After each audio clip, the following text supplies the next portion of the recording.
welcome to the Miami Heat Zone podcast. We're pushing to 6,000 subscribers. Guys, please, this is going to be a long video.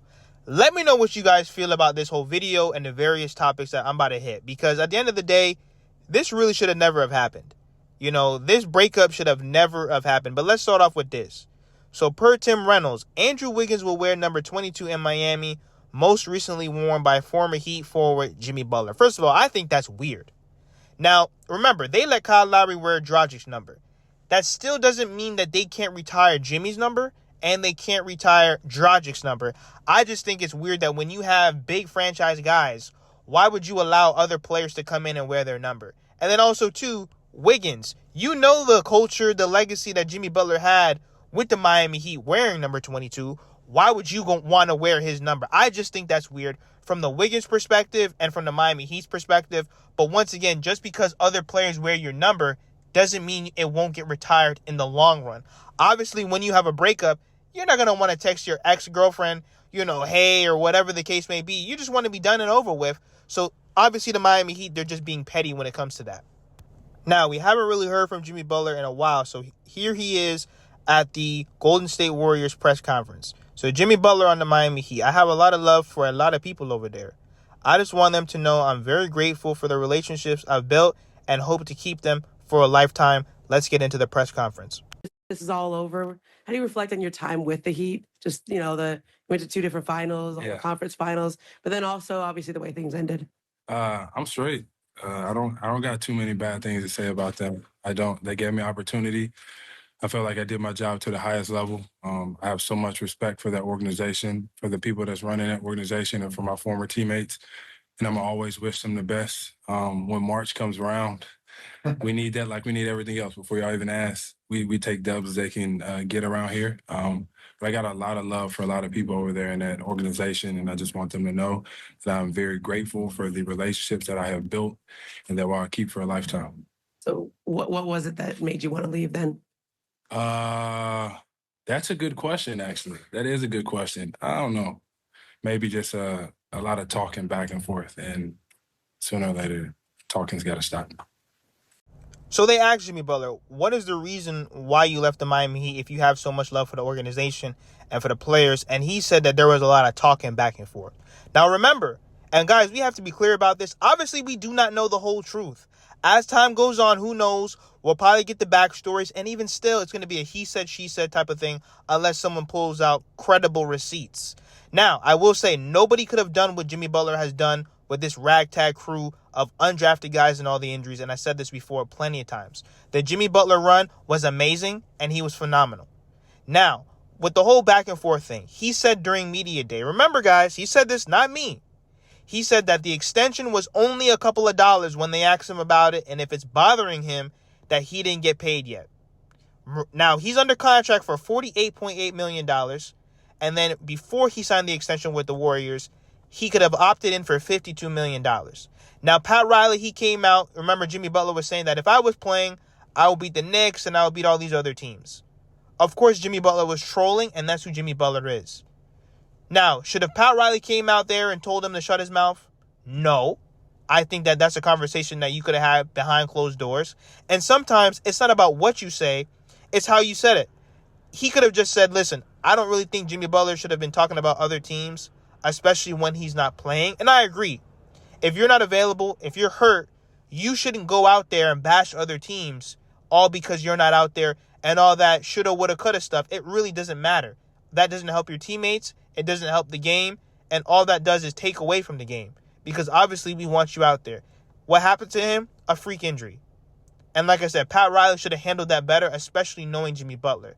But then at the same time, Jimmy Butler came here for that reason. He got into a fight live on TV with Udonis Haslem and Eric Spoelstra. Udonis Haslem pointed a finger in his face and said, I'm going to whoop your ass. And he had no issue with that. We were able to move on. I'm sure there was a little bitterness between them for a little bit, but we were able to move on as a team.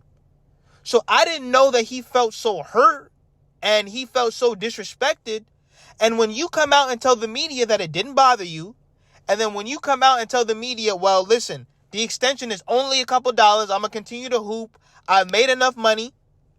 All Pat Riley said was, listen, we're going to talk about the extension after the season. I don't think there's anything wrong with that when you're under contract making $48.8 million, and next season you could potentially opt in for $52 million. Please, if I'm wrong, let me know. Obviously, the whole roster construction, Pat Riley failed. There's no excuse for that. All I'm talking about is the extension and what was said between Pat and Jimmy. We don't know the full story. Allegedly, Jimmy Butler wanted Pat Riley to apologize to him or to have a conversation about what was said during the offseason, and Pat Riley didn't fulfill that. If that's true, then obviously Pat Riley's wrong. So once again, there's going to be a lot of speculation, but let's continue with the press conference. That you are publicly to sit here now and to now have the security of knowing that you're going to be here for the foreseeable future. Yeah, speculation is just what it is, though. I like to let people think that what's going on is really going on when that's only one side of every story. I don't have anything to say. I'm good. All of that is behind me. I'm moving forward, and I'm happy to be here. I'm happy to be wanted again, so I'll leave it at that. Did you not feel wanted? Maybe at times, but like I said, who cares now? Because I'm here, and I would like to think that I am wanted here. Jimmy, one of the last times we heard from you, was when you said that you just wanted to find your joy in basketball again, and you didn't think that you could find it in Miami. Is it as simple as New Jersey and you're back? This is joy? Yeah, I got a feeling I'm finna be back in a big way too. So I'm smiling. Like I said, I've been going at it. I've been training. I've been doing. So a few things. Jimmy Butler said that he did not feel wanted in Miami, and then he also got his joy back. Now, every relationship will have problems. But for Jimmy Butler to say that he never felt wanted in Miami when at one point he said it was home, at one point he said he wanted to retire here, at one point he said he didn't want to wear any other jersey, and this is the big thing. He said the Miami Heat have allowed me to be me. Now, once again, sometimes you're going to have disagreements, sometimes you're going to get in fights, but that's the problem that I have with Jimmy Butler. To say that the Miami Heat didn't treat him right, I just think that's crazy. Since he's been with the Miami Heat, he's earned $140 million during his time with the Miami Heat. His salary increased each year, every single time that he was with the Miami Heat. In 2019, $30 million. In 2020, $34 million. In 2021, $36 million. In 2022, $37 million. And it goes up and up and up. This season, he was making $48 million. And next season, he could have opted into $52 million. It sounds like money to me. You know what I mean, guys? And I know everything's not about money. But from what we saw, it looked like he had a great time in Miami. He said he loved the city of Miami. He loved the fans. You know, he really didn't have too many problems with Spo. Who knows what was really happening behind closed doors? But from what we've seen, the passion, the drive, you know, I thought he was enjoying his time in Miami. So for it to all just be a sham, I don't necessarily believe that. But let's continue the conference. Part of this was the extension that you signed and the fact that it lines up with Steph. Yeah, I'm not going to say that was a big part, but I'm happy about it. I am happy about it. I think the biggest part was just getting me to be able to play basketball again.